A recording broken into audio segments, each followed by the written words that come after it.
Welcome everybody to Alternative Influence Coaching Company and our video that we do 3 times a week, which is, in some respects is a lot, but that's okay. Don't hold me to that schedule either. Sometimes life comes up. I do what I can. We've shot videos everywhere, and we're going to continue to diversify and shoot where we want. So today is no exception. I shoot where I want, and I want to shoot at home. So here we are. We are running through the book, and if you don't know what that book is, that's okay. Not a lot of people do. That book is Failure's Guide to Business Success, which will be coming out very soon. Trust me on that. Okay, so that book is my book, just in case I didn't say that. Today I would like to talk to you, where do I need to be? I need to be right here. I'd like to talk to you about origins and risk. Those two things don't really go hand in hand. Those two things are very different. Those two things can mean a lot of things. But what do they mean today? Today, I would like to talk about your story. So, what is your story? How does it apply to your business? Are there things in your personality, are there things that you feel that are holding you back because of your story? I spent a 3-day week, 3.5 days really, at a marketing conference over the weekend. I had a lot of great conversations. I came out of my shell, took my introverted self out of my shell, and stopped being afraid of people. Talked to a lot of people. One of the guys that I had the best time with was his name was John, and John and I talked about a lot of things. It wasn't until the last day that we actually shared each other's stories.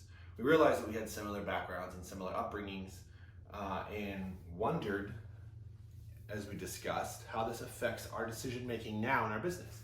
Well, of course it does. Why wouldn't it? You don't go to work at your business and become an entirely different person. You do some things differently, like you don't wear your pajamas to work. I would hope not. But you're not necessarily a completely different person. You're not jumping outside of yourself to make decisions based on your environment. Really, they're based on your upbringing and your character, right? Oftentimes, we don't think that all the way through. At least I know I don't, and John certainly didn't. John's been in business a little bit longer than me. About 5 years older than me. So listening to him talk, as we mashed our stories up and find commonality, we dug deep. We dug into the stories of how our parents worked and what they did. We got to the depth and the core of how we learned how to survive. That's a very important thing. It's not necessarily important to be published, but maybe it is. I know I wrote my story and I presented my story to you in the book, so I'm not going to do it now. I'm going to upsell my book, so there you go. Upsell my book, it's not available yet.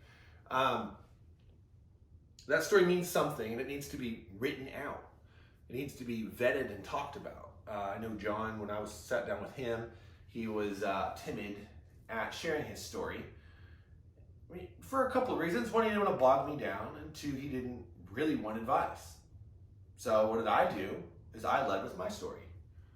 I told him my upbringing, and I shared with him what's going on and how I got to be who I am and how that's played itself out in my business. For instance, I saw my dad work hard all the time, and his hard work was rewarded with more hard work. It was a very hellacious grind looking back on it. And yes, that affected our relationship. Of course it does. In order to interact with my dad, I had to work with my dad, and I learned that very early on. I know it was a burden at the beginning when I was just a wee pup, and I couldn't really pull my own weight. But eventually I got strong enough to help out. So even from working on a farm with my dad all the way up into working in a factory with my dad, the work was terrible. It was really, really hard, and I didn't like the repetitive nature of the business. That's the biggest takeaway. As a kid, I could say a whole bunch of other things. You know, I didn't want to be in any one spot for 8 hours at a time. I didn't want to have to punch a clock. I didn't want to have to sit at a machine and operate it, or fill in the blank. Now, I look back on it and realize that it's the inability to move and create that I didn't like. Couldn't do that. I wasn't a creative part of any one team. I was a service provider. That's all there was to it.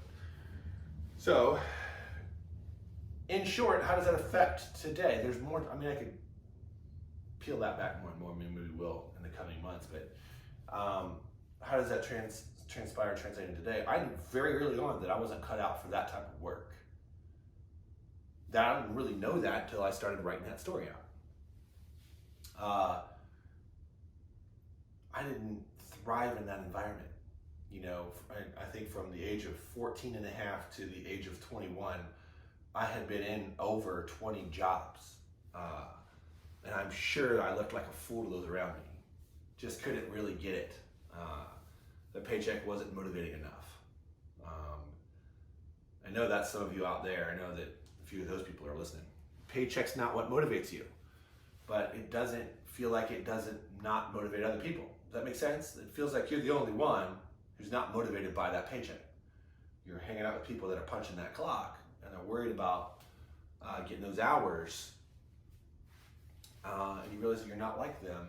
You start to feel alone, right? You start to make mistakes. I made plenty of mistakes. Took a bunch of risks. I tried to start a band, which lasted a while, but didn't make any money. I tried to start a clothing line. There is a lot of things. I tried to do landscaping in Columbus, Ohio, after I quit another job with no nest egg to start another business and failed. You don't learn stuff by good times. That's a takeaway. You don't learn by the good things in your life. I'm sorry, it feels I feel like I'm pulling the rug out from some of his feet.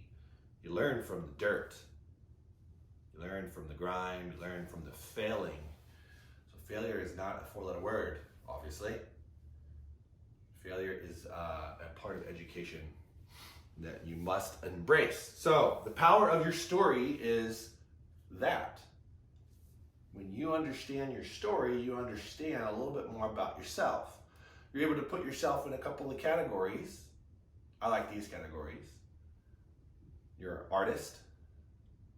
Maybe you're a manager leader. Or maybe you're an entrepreneur risk taker. I'm sure that's not the first time you've heard that. Maybe you're a little bit of each thing, but who are you at your core? What is who you are at your core will tell you which part of those other two things that you need. Sometimes you can get good at those other two things. I'm an entrepreneur, risk taker. I've gotten really good at the artistic side.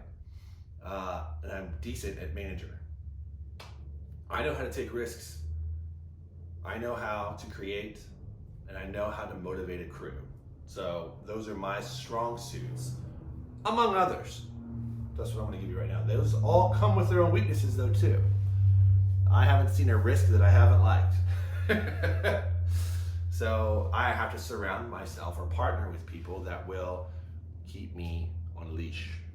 And I have not to look at them as if they are doing me a disservice. They are doing me a great service. So I've had those people in my life and I'm thankful for them. Okay, so that's the power of your story, which will get us to a good question. That good question I'm sure you've thought about, but maybe never really landed on, is what is your why? If you're starting with an idea or a concept, why are you starting with that idea or concept to start your business? Or you have a business, but you still don't have a why. If you're an entrepreneur risk taker, you don't need a why. You just need an idea. That's a problem. If you don't have a why with your idea, then you don't have a customer. And if you don't have a customer, you can't know the customer. And if you can't know the customer, how are you going to bring value to their life? So there's no offer. There's nothing really you can sell. So you're gonna look pretty desperate. You're going to end up, if you're in the digital world, you're going to end up spamming people with links, pop-up ads. If you're in the brick and mortar service industry, you're going to probably end up in sales, but you won't be happy there. So yeah, what is your why? Hopefully you've written that down, because you're not telling me. You need to know it. Okay? Your why will tell you a lot of things. You can even put your why, your reason can go in those same categories. Artist, it could go into manager leader, it could also go into entrepreneur risk taker. Okay? It should go into those three. So that's also important. Okay. My other point of the day, why are you stopping? What part of these two things have got you sitting on the fence waiting on someone to shoot at you with a shotgun? Like, what is it that's like, I've met a lot of people that have been involved in entrepreneurship, learning the business and not doing the business. They were afraid of something. They were stuck, held up. Some of them had some really good businesses that they were working in, but they really haven't jumped in and fully developed the ideas. I found it really interesting. And after a little bit of time talking to these individuals at this conference, I found myself asserting myself. I was a little worried that I was going to offend somebody, which really further after I think he thought about it more over the weekend too, really further implemented the fact that, yeah, I am that risk taker. I'll take the risk for you if you let me. So that's I want to help my clients so much that I will reach out in that area if I can, and more than take the risk for them, shield them from the consequences. I've done that in the past. I don't think that's necessarily a good thing. It's better for me to show them their risks and let them react to them with their fears and worries, and then we take those fears and worries and we turn them into a plan. So that's what the book is all about. So that is how I found coaching success and coaching businesses. So that's a lot. Man, it's a lot. Did you get all that? Well, if you didn't, it's okay. Because instead of just leaving these videos on Facebook Live, I'm dual recording them. So they're going to be on Alternative Influences YouTube page. So I'm pretty excited about that. We're going to build this sucker up, and we're going to create a community of like-minded individuals that are ready to go. They're ready to get stuff done, and I hope that this becomes their springboard for doing so. Can't wait to hear what you all are creating. I would love to hear what the need is for you specifically. I'd also like to hear more about what you want to see on here. So we've done some interviews. We've done a couple of interviews so far. I want to do way more of those. I want to have Josh back, and I want to have Kimberly back on the show. So if you want to see more of that, or you know somebody that would be a good fit for an interview on the program, I hope you'd holler at me and let me know that. Okay? Hope you're excited about the book. I know I've been talking about it in a while. I have a very good, very busy publisher, so I am dealing with that issue right now. I hope to have my book out by the end of the month, likely sooner. I gotta stop saying things because I keep committing and the things are outside of my control. So today your homework is to write out your story. I want you to write out your story, and I want you to draw. I wanted you to take it, and I want you to connect it to your business mind and plan and see what it looks like. What are the things that pop out at you? And you're like, oh, those are light bulbs. See if they fit into artist, manager, leader, entrepreneur, risk taker. See how that fits into your story. What's your why? You don't need a business plan to start a business. You don't. It's like you don't really need venture capital unless you're a software company and you want to scale really quickly. Your why, there should be a reason. There's got to be a reason. If we don't have a reason, we don't have a customer. I want you to remember that. No reason, no customer. if there's a reason, it should also go through, if there's a why, it should also go through those three things. Artist, manager, leader, and entrepreneur, risk taker. Got it? And then all of these two, the sum of these 2 points will tell you why you're stopping. And that why you're stopping is when I want you to reach out to me and be like, Terry, how do I get off this spot? How do I get off the fence, man? Help me. To which I will reply to you, we are giving away free coaching sessions. Yeah? And we can help you, and we can help you for free. All you have to do is go through the link on this Facebook page, follow the prompts. It'll take you through an application. That application will help me. We'll reach out to you in an email. We'll ask you a couple more questions, and we'll schedule a call. And we're going to help you. We're going to do it for free. There's literally no obligation. So, I know you're working hard. I'm thankful that you showed up at the middle of the day to hear this. Hopefully you're on your lunch break and you're not going to get in trouble. And that's it for the day. Hope you have a great one. We will see you very soon.